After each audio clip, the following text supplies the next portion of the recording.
అందరికీ నమస్తే అండి. మనం పిల్లల విజయంలో తల్లిదండ్రుల భాగస్వామ్యం అనే అంశం గురించి మాట్లాడుకుంటున్నాం కదా. ఈరోజు అంశంలో మరికొన్ని టీచర్స్తో నిరంతర సంబంధాలు.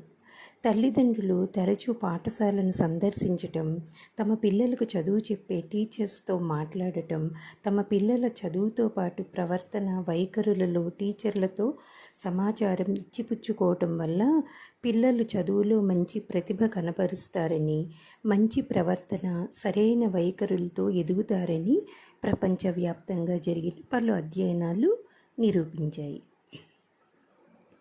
టీచర్స్ని కలిసినప్పుడు ఏ ఏ విషయాలపై మాట్లాడాలి, వారి నుంచి ఎలాంటి సమాచారాన్ని తీసుకోవాలి అనేది ప్రధానం. ఇందుకోసం అవసరమైతే మీ పిల్లలతో కూడా చర్చించండి. పాఠశాలలో చదువుతో పాటు పిల్లలు ఇతరత్రా ఎదుర్కొంటున్న సమస్యలేమిటో వారిని అడగండి. నిర్భయంగా మీతో కమ్యూనికేట్ చేయగలిగే లక్షణాన్ని మీరు మీ పిల్లల్లో అభివృద్ధి పరిస్తే పాఠశాల గురించి, దాని పనితీరు గురించి, అందరి ఉపాధ్యాయుల గురించి మీకు అనేక విషయాలు తెలుస్తాయి. వాటిని ఆధారంగా చేసుకుని పాఠశాలలో ఎవరెవరితో ఏమేమి చర్చించాలనేది నిర్ణయించుకోవాలి. మొదట సంబంధిత ఉపాధ్యాయుడు మీ అబ్బాయి లేదా అమ్మాయిపై వ్యక్తపరిచే అభిప్రాయాలను విమర్శనాత్మకంగా స్వీకరించండి. వారు మంచి ప్రతిభ కనపరచాలంటే తల్లిదండ్రులుగా మీరేం చేయాలని అడగండి. మీ అబ్బాయి లేదా అమ్మాయి ఇబ్బందులను కూడా ఉపాధ్యాయుడి దృష్టికి తీసుకురావటం మంచిది.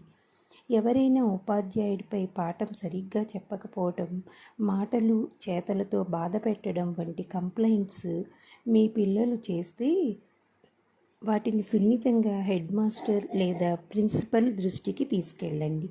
శారీరకంగా మానసికంగా పిల్లలకు బాధ కలిగించని రీతిలో ఉపాధ్యాయుల ప్రవర్తన ఉండేలాగా శ్రద్ధ తీసుకోమని హెడ్ మాస్టర్ లేదా ప్రిన్సిపాల్ని కోరే హక్కు, అధికారం తల్లిదండ్రులుగా మీకున్నాయి. అలా శ్రద్ధ తీసుకోవాల్సిన బాధ్యత వారిపై ఉంది. సంబంధిత ఉపాధ్యాయుడు ప్రిన్సిపల్ దృష్టికి మీరు ఏదైనా విషయం తీసుకువెళ్ళినప్పుడు పిల్లలపై కక్ష తీర్చుకునే విధంగా టీచర్ల ప్రవర్తన ఉండకూడదు. అలాంటిది ఏమైనా ఉంటే దాన్ని పేరెంట్స్ మీటింగ్లో చర్చించటం మంచిది.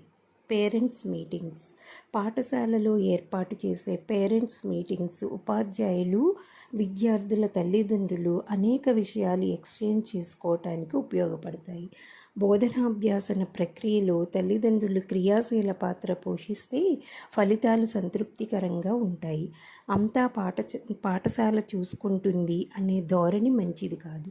పేరెంట్స్ మీటింగ్స్లో ప్రధానంగా పాఠశాల పనితీరుపై చర్చ ఉంటుంది. బోధన ఎలా జరుగుతుంది, క్రమశిక్షణ పద్ధతులు ఎలా ఉన్నాయి, ఫీజుల వంటి నిర్వహణాపరమైన అంశాలు ఎలా ఉన్నాయి, పాఠశాల తల్లిదండ్రులకు ఇచ్చిన హామీలను ఎంతవరకు నిలబెట్టుకోగలుగుతుంది, ఇలా పలు అంశాలపై ఎవరి అభిప్రాయాలు వారు చెప్పవచ్చు. పిల్లల సంపూర్ణ మూర్తిమత్వ వికాసానికి ఇంకా ఏమేం చేయాల్సి ఉంటుందో కూడా చర్చించవచ్చు. చదువుతో పాటు ఆటపాటలు, సహపాఠ్య కార్యక్రమాలు అమలు తీరుతెన్నులు చర్చించాలి. పిల్లల అభివృద్ధిలో, విద్యాపరంగా, ఇతర అంశాలలో తల్లిదండ్రులు ఇంకా ఏమేం చేయాల్సి ఉంటుందో, పాఠశాల వారు ఇచ్చే సూచనలు, సలహాలు ఎంతవరకు ఆచరణయోగ్యమో చూసుకోవాలి. తల్లిదండ్రులుగా నిర్మాణాత్మక సాయం అందించాలి. మరికొన్ని విషయాలు రేపటి భాగంలో చర్చించుకుందాం.